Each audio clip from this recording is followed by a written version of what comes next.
Oke guys, kali ini kita akan mengomentari berita ya, kan bahas tentang Menteri Keuangan yang baru itu sedang membongkar masalah perekonomian di Indonesia. Nah, untuk mengetahui konteksnya, mari kita bersama simak beritanya. Kita mulai videonya. Bahwa sebagai manusia, pertemanan, persahabatan, kolegial itu adalah hal yang penting. Dan itu saja Pak Purbaya yang perlu saya sampaikan. Tapi yang harapan saya ke depan yang hadir di depan Komisi 11 ini Pak, seorang Purbaya yang sebagai seorang Purbaya. Terima kasih, silakan dijawab Pak. Terima kasih Pak Ketua. Assalamualaikum warahmatullahi wabarakatuh. Jadi tadi saya nggak mau jadi koboi, sekarang saya dipakai jadi koboi lagi rupanya. Tapi nanti begini, kalau ada kesalahan saya mohon maaf sebelumnya. Nggak sulit, tapi betul. Tapi gini, mungkin beberapa kalangan akan tersinggung dan saya minta maaf kalau ada yang tersinggung. Tapi ini untuk langkah untuk memperbaiki ekonomi kita seperti apa. Jadi saya juga tadi berpikir, kok saya baca pidato aja nih, saya baca, dia baca, dia baca, dia baca. Ini perlombaan membaca kelihatannya. Mungkin salah, saya di bawah rankingnya. Tapi kalau emang ditanya, program apa yang saya akan buat, kenapa Pak Presiden Prabowo mau menunjuk saya? Apa dia salah tunjuk? Mungkin enggak. Jadi begini, saya ekonom sudah cukup lama. Tahun 2000 jadi ekonom, pulang sekolah, langsung kerja di financial sector. Ya, ini Kemudian pengalamannya. 2002 langsung membantu tim think tanknya Pak SBY di Brighton Institute. Sering memberi masukan. 2010 staf khususnya Pak Hatta Rajasa. 2015 masuk ke KSP, membantu Pak Luhut, dan memberi masukan ke Pak Jokowi juga ketika sedang susah. Jadi bagaimana manage ekonomi itu bukan barang baru untuk saya. Ini jangan bilang sombong ya. Tapi kan Anda mesti tahu, nanti saya harus meyakinkan Bapak-Bapak. Udah ada punya keahliannya lah gitu. Jadi saya berangkat belajar sebelum krisis 95. Tujuannya saya pikir oke, mungkin saya bisa membantu ekonomi. Tapi sebelum sekolah selesai 1998 krisis, pulang negara udah berantakan pada waktu itu ya. 2009 Krismon. 2000 mendekati 0, 2001 sekali rendah kan. Habis itu kita bantu ke sana dan waktu itu Pak SBY bisa meningkatkan pertumbuhan sampai mendekati 6% kan. Terus diganti Pak Jokowi. Pak Jokowi pertumbuhannya sedikit di bawah 5% on average. Jadi saya pelajarin dari krisis 1998 salah kita di mana. Kenapa ketika 97-98 negara yang mulai diserang adalah Thailand, Korea dan lain-lain, kenapa yang paling terpuruk kita? Jadi saya pelajari betul apa yang terjadi waktu itu dan bagaimana cara mengatasi krisis kalau terjadi lagi. Jadi antisipasi ya bilang ini boleh teori sedikit ya. antisipasinya. Silakan Pak, Bapak mau ngomong apa saya kasih kebebasan. Okay. Di buku moneter itu ada pemenang Nobel yang bilang bahwa dia mempelajari krisis tahun 1930 di Amerika. Dia bilang waktu itu krisis, mereka debat bunga di nol kok masih krisis. Rupanya pada waktu itu walaupun suku bunga rendah nol, tapi uang vitamin yang di sistem perekonomian itu negatif. Jadi ekonominya dicekek. Itu sebetulnya yang melandasi teori utama kebijakan moneter. Jadi kalau Anda melihat kebijakan moneter, ketat atau longgar, jangan hanya dilihat dari suku bunga. Dia bilang begitu, lihat laju pertumbuhan uang primer, base money. Jadi dampak kebijakan moneter amat signifikan di perekonomian. Tahun 1997, 98, 97, kita melakukan kesalahan yang fatal. Pada waktu itu, BI menaikkan bunga sampai 60% lebih, karena untuk menjaga rupiah. Semua berpikir kita melakukan kebijakan uang ketat, ya kan? Wah, bunga tinggi perusahaan mana ada yang pinjam. Tapi kalau kita lihat di belakangnya, apa yang terjadi? Kita mencetak uang, base money itu tumbuhnya 100%. Jadi kebijakannya kacau balau. Mau apa? Mau ketat, mau longgar? Kalau kita melakukan kebijakan kacau, yang keluar adalah setan-setannya dari kebijakan itu. Bunga yang tinggi menghancurkan real sektor, uang yang banyak dipakai untuk menyerang nilai tukar rupiah kita. Jadi kita membiayai kehancuran ekonomi kita pada waktu itu tanpa sadar. Ini bukan karena yang ekonom-ekonom yang dulu bodoh atau gimana, tapi memang kita belum pernah mengalami keadaan seperti itu, jadi kita belum tahu ternyata seperti apa. Belum punya pengalaman. Saya simpulkan kesalahan kita di situ. Jadi pada waktu 2008 ada global financial meltdown, kebijakan kita ubah. Saya bisik-bisik sedikit lah ke think tanknya SBY. Waktu itu mau jatuh ekonominya, ekspansi fiskal di tahun 2009, dan suku bunga diturunkan di bulan Desember 2008 ketika rupiah sedang melemah. Jadi hitungan saya lagi nih, kalau kita menjaga nilai tukar dan lain-lain, ciptakan pertumbuhan ekonomi. Kalau mau ciptakan pertumbuhan ekonomi, jaga kondisi likuiditas di sistem perekonomian. Itu yang terjadi. Saya pikir dengan edukasi tahun 2008-2009 itu, biar nggak macet banyak ya. orang yang lihat. Rupanya lupa terus kita tuh cepat lupa, makanya dari siklus bisnis ekonomi naik, ekonomi turun, sepertinya setiap 7 tahun kita lupa. Untung saya masih ingat sedikit-sedikit. 2015 ketika Pak Jokowi ngambil pemerintahan, kondisinya sama. Kebijakan sedang ketat. Saya pindah ke KSP untuk memberi masukan langsung pada waktu itu supaya kebijakannya dirubah. Dan itu kebijakannya dirubah dan kita selamat. Itu jadi pembalikan ekonomi Indonesia bukan terjadi otomatis. Semua karena intervensi kebijakan. Kebetulan Pak Jokowi cukup tepat mengambil langkah. 2020-2021 sama. Pada waktu COVID, COVID ya. semua nyalahin COVID akan menghancurkan ekonomi Indonesia katanya. Bank-bank mulai hampir guguran. Saya waktu sedang di maritim, asik mancing lah. Saya pikir ngapain mikirin ekonomi lagi, udah pada jago di perekonomian kan. Tapi setelah kita lihat, base money pertumbuhannya berapa di situ? Di bulan Maret 2000, pertumbuhannya minus 15,3%. Minus, artinya ekonomi sedang dicekek padahal bunganya diturunkan. Ini salah kebijakan kita lagi. Jadi ekonominya turun, hampir hancur. Saya dipanggil ke istana, gimana? Ya udah Pak, dibalikin lagi aja. Gimana caranya? Ya udah, BI suruh kurangin penyerapannya ke sistem. Siapa lagi? Tambah uang sistem dari sisi fiskal juga Pak. Gimana caranya? Bapak punya uang kebanyakan di Bank Sentral, waktu itu ada 500 triliun, 29 triliun, balikin ke sistem. Di bulan Maret 2021, Mei 2021, dipindahkan uang sebesar 300 triliun dari BI ke sistem perbankan.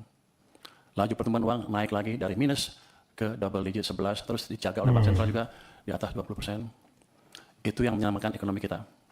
Nah, saya pikir juga dengan penjelajahan sepanjang itu kan. Jadi kalau misalnya ini ya macet di satu tempat, nanti uangnya itu nggak berjalan ekonominya. Makanya tadi disebar ke bank-bank itu supaya nanti bisa menjalankan ekonomi. Ya biar ada pergerakan nih, nggak macet di satu tempat saja. Gitu. Kalau misalnya macet di satu tempat, nanti yang lainnya kekurangan, jadinya ada krisis, adanya inflasi, adanya pelemahan mata uang dan sebagainya. Maka itu harus disebar tadi ya, dari sekitar dari 300 triliun ke bank-bank itu supaya ada pergerakan keuangan, ada pergerakan ekonomi. Ya ada biar nggak mandek di satu tempat. Ya udah kita santai aja. Gara-gara itu saya ngebantu sektor finansial pada waktu itu, saya dilempar ke LPS dengan tugas jaga stabilitas di sana. Saya hanya bisa jaga stabilitas. Kita selalu pro pertumbuhannya. Jadi ketika even bank sentral naikin bunga, LPS naiknya lambat sekali untuk menjaga supaya ekonominya nggak tumbuh terlalu lambat. Tapi kan instrumennya saya bilang tadi, bunga hanya salah satu. Uangnya seperti apa? Cara ini gimana nih? Rupanya sejak bulan 2023 bulan pertengahan itu, uang diserap secara bertahap terus ke bawah sampai pertumbuhannya nol menjelang second half 2024. Jadi itu yang Anda rasakan di ekonomi melambat dengan signifikan, real sector susah, semuanya susah. Makanya Iya. keluar Ada tagline pelambatan ekonomi. Indonesia apa? Gelap, Indonesia apa? Kita semua menunjuk ke ini gara-gara global. Padahal ada kebijakan dalam negeri yang salah juga, yang utamanya mengganggu kita karena 90% Ada kesalahan kita kebijakan. didrive oleh domestic demand. Masukin 2025 Januari, Februari, Maret, April membaik semuanya tiba-tiba. Saya pikir udah insaf nih. Pertumbuhan uang sempat mencapai 7% di bulan April. Makanya ketika saya rasakan di bulan April saya bilang kita sudah keluar dari krisis, Indonesia akan cerah. Yang saya nggak tahu, Mei jatuh lagi, Juni jatuh, Agustus, Juli jatuh, Agustus jatuh ke 0%. Jadi periode perlambatan ekonomi yang 2024 gara-gara uang kerat tadi dipulihkan sedikit, belum pulih penuh, direm lagi ekonomi. Itu dari sisi fiskal dan moneter. Nggak bertahan Jadi, lama kita- ya kondisinya. Nggak tahu nih pada marah-marah saya nggak di sini. Nanti tetap terakhir ya. Pemerintah karena terlambat membelanjakan anggaran, membelanjakan APBN ya, uangnya kan dari bank sentral. Beliau rajin narik pajak. Gak apa-apa, masuk ke bank sentral. Kalau dibelanjain lagi, nggak apa-apa. Tapi ini kan nggak. Kita harus santai-santai. Oh ya, jadi masalah itu. Jadi kalau misalnya ngumpulin uang terus nggak dibelanjain, nanti uangnya tuh ngumpul di satu tempat. Nah kalau ngumpul di satu tempat tadi ya terjadi perlambatan ekonomi, ya uangnya itu jadi macet gitu. Harusnya kan dibelanjain nih. Kalau misalnya pemerintah tuh membelanjakan barang-barang, beli nih misalnya untuk kebutuhan, untuk bantuan sosial dan sebagainya, itu kan nanti uang masuk lagi ke sistem ekonomi itu. Nah ketika masuk ke ekonomi sistemnya, nanti uang bisa berjalan. Jadi dari produsennya, dari pebisnisnya itu bisa dapat uang. Nanti uangnya bisa dibelanjakan untuk modal. Jadi ada pertumbuhan ekonomi.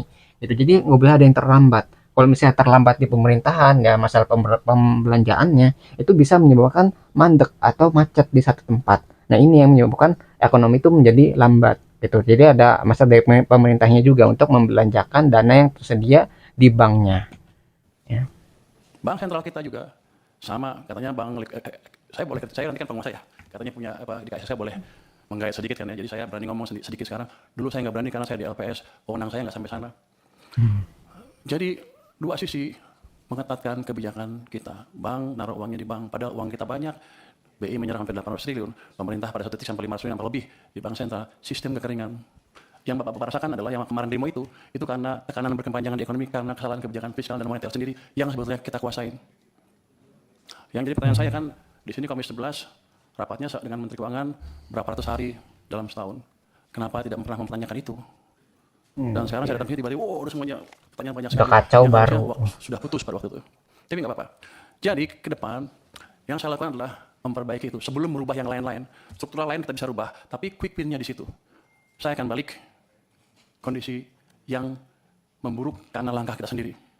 Oh gimana? Ya paling bagus kan percepat belanjaan kan, oke belanjanya cepat-cepat. Tapi yang kita tahu, itu nggak semudah membalik tangan. Saya Prosesnya pernah itu tanya ya. Pak Jokowi dulu waktu saya di istana, Pak balikin uangnya ke sistem. Loh apa bedanya? Kan nggak bisa belanja juga. Pak, kalau uang Bapak ditaruh di BI, dosa Bapak dua. Satu, Bapak nggak bangun ekonominya. Yang kedua, sistem kering, nggak bisa bangun juga.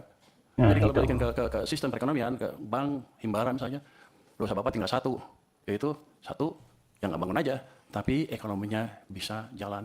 Kalau itu yang manfaatnya adalah real sector. Saya ingin tunjukkan lagi ya, kenapa zaman tadi bicara belum ya, zaman Pak SBY tumbuh 6%, zaman Jokowi rata-rata 5% atau di bawah, Pak SBY dan Pak Jokowi ya.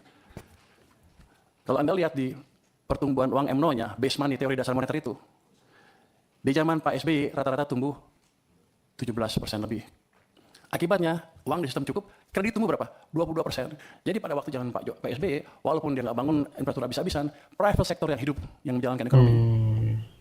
Ya, jalan tuh Itu ekonominya. berhubungan juga dengan rasio tax. Ketika tax private sector yang jalan, dia akan lebih banyak bayar pajak dibanding pemerintah. Tax ratio kita tumbuh 0,5% lebih tinggi dibanding ketika zaman Pak Jokowi. Pada zaman Pak Jokowi, uang tumbuh hanya sekitar 7% M0-nya. Bahkan di titik-titik itu sepanjang tahun, 2 tahun terakhir sebelum krisis, itu tumbuhnya 0%. Memang ekonomi sedang dicekek. Cuman saya nggak tahu waktu itu karena saya di maritim.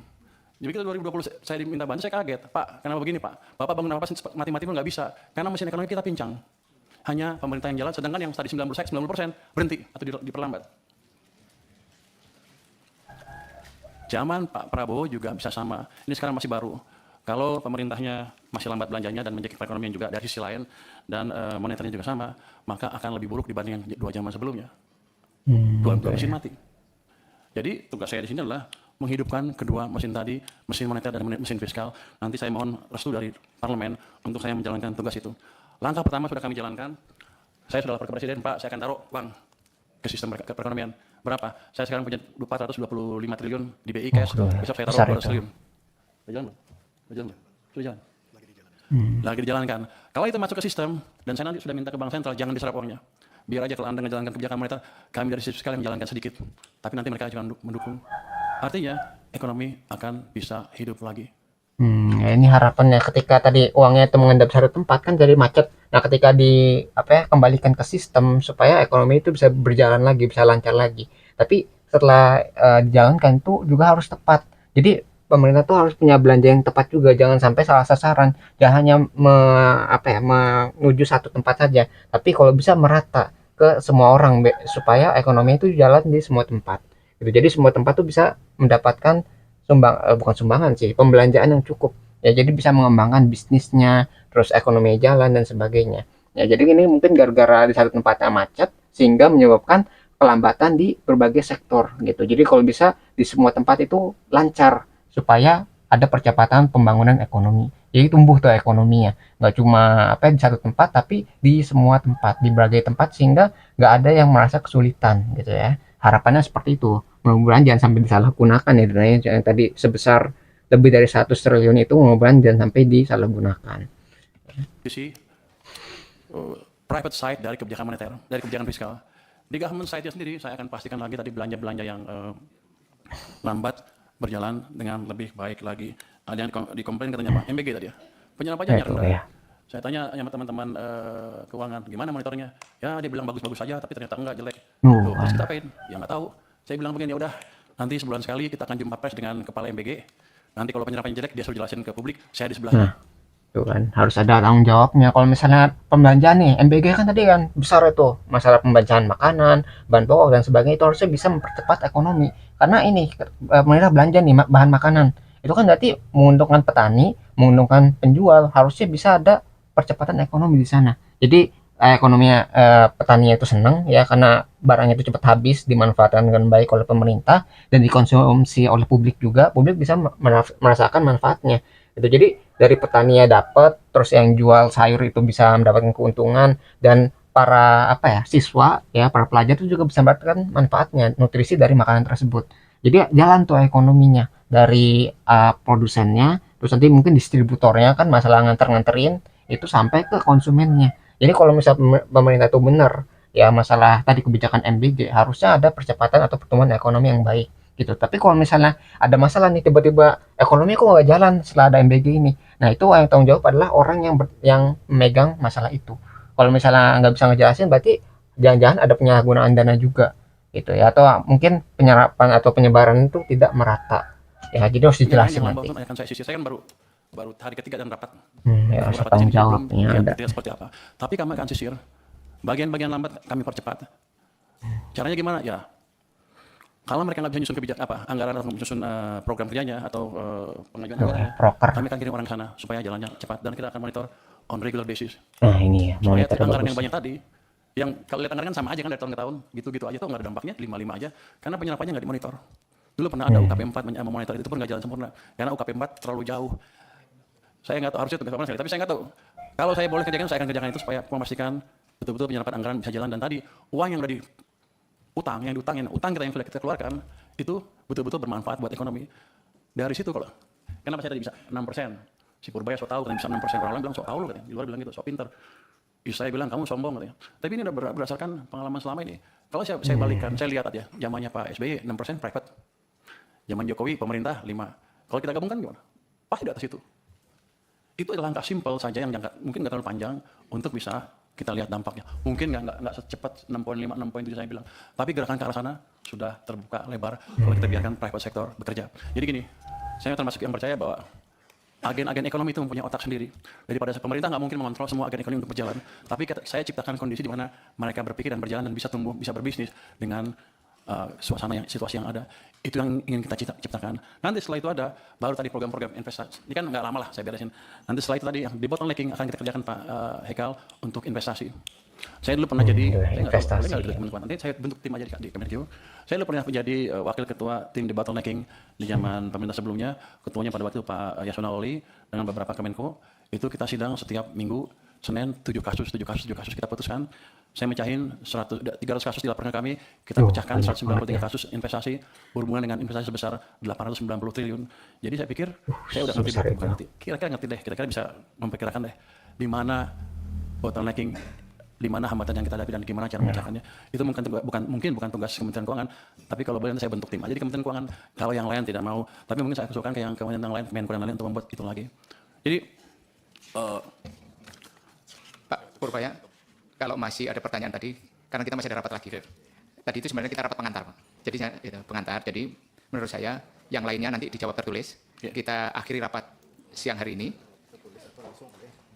Ya, nanti dirjen terkait pada saat kita rapat di satker Bapak membahas anggaran. Dijawab oleh satker Bapak. Terus kemudian ada poin-poin penting tadi yang disampaikan oleh Pak Dolfi. Saya ingatkan kepada satker mengenai KPI. Pak Dolfi ini konsisten sejak awal Pak selalu membicarakan soal KPI. Tapi KPI itu memang sangat penting, Pak. Disitulah kita mengukur kinerja kita. Itu. Jadi tipikal rapat kita itu memang begini Pak Purbaya. Jadi kalau tadi itu kita juga dikritik sama Pak Purbaya ini bahwa rapat kita yang lama selama ini banyak hal-hal yang fundamental, apakah seperti ditanyakan apa belum. Nanti mungkin akan terjadi repetisi Pak pertanyaannya. Tapi itu kan bagian dari sebuah the political question. Pertanyaan politik itu bisa dijawab, bisa menjadi policy atau bisa menjadi yang lain Pak. Tapi saya tidak ingin berpanjang lagi, tapi saya ingin menutup rapat kita hari ini.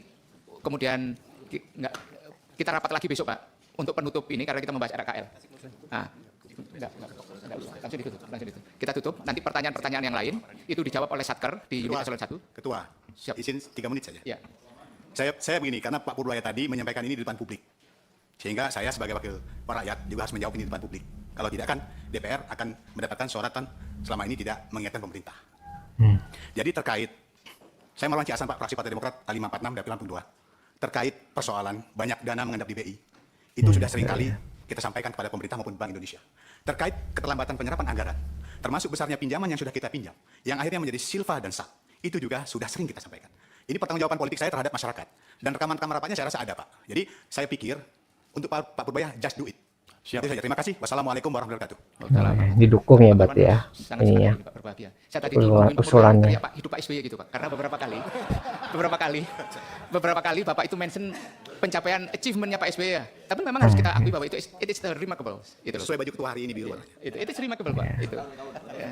Itu saya yang harus seperti itu Pak. Jadi Bapak tolong dukung saya untuk Iya. mencapai itu semua. Kita hadir di sini Pak, terutama kami Pak. Kalau saya dapat tugas utamanya memang harus bagaimana visi misinya Bapak Presiden itu berjalan dan terwujud. Itu. Yang hadir di sini kita ini kan dalam rangka mewujudkan itu Pak. Siap. Gitu. Saya akhiri dengan mengucapkan alhamdulillahirobbilalamin. Assalamualaikum warahmatullahi wabarakatuh. Ya, itu ya. Mungkin ya itu kesimpulan dari rapatnya. Jadi banyak masalah yang harus dihadapi di Indonesia. Dari awalnya itu masalah pengendapan dana. Jadi dana itu berkumpul satu tempat sehingga tidak mampu untuk disebarkan ke sistem di masyarakat. Sehingga ada perlambatan ekonomi. Yaitu masalah tadi ya, masalah pengendapan dananya. Lalu bagaimana penyebaran itu dilakukan. Jadi belanjanya juga nggak asal-asalan. Jadi harus belanjanya tepat sasaran. Misalnya kayak tadi MBG itu harus juga jangan diatur, jangan sampai ada dana yang disalahgunakan. Nah itu yang jadi problem atau masalah yang mungkin bisa menghambat ekonomi. Kan dari menteri ternyata mau ngebentuk tim baru ya untuk menyelidiki di mana nih hambatannya. Apakah di penyalurannya atau di pembuatan rancangan untuk pembelanjaannya atau di mananya. Itu masih dalam proses pembuatan timnya gitu ya untuk menyelidiki di mana nih ya hambatannya. Dia ada di DPR kah atau di manakah jadi masih dalam proses investigasi karena ya kita tahu ini masih kementerian yang baru ya baru dilantik kemarin jadi ya kita masih menunggu nih bagaimana kinerja yang dia lakukan gitu ya sama timnya juga gitu nggak cuma sendiri kan jadi memang harus ada kolaborasi dari berbagai faksi ya dari semua orang harus terlibat nih soalnya kalau ekonomi doang yang bekerja yang keuangannya doang yang bekerja maka akan sulit gitu jadi semuanya harus mengawasi semuanya harus bekerja sama kalau misalnya mau Indonesia itu ekonominya kembali membaik dari sebelumnya ya itu harapan kita semua biar kita tuh nggak selalu tidak selalu menderita lah dari ekonominya ini soalnya tadi ya uangnya itu sangat besar sekali yang harus diputar sampai di atas 100 triliun ya mudah-mudahan ketika dana itu diputar masyarakat bisa hidup dari perputaran dana tersebut dan memperbaiki ekonomi sekarang yang sedang lesu sekarang. Jadi harapan kita mungkin itu yang bisa kita pelajari dari berita ini. Kalau kalian tertarik dengan link sumber videonya itu sudah saya cantumkan di deskripsi video. Nah mungkin itu yang bisa saya sampaikan. Semoga video bisa bermanfaat. Kurang lebih mohon maaf. Kita ketemu lagi di pembahasan selanjutnya. Insya Allah.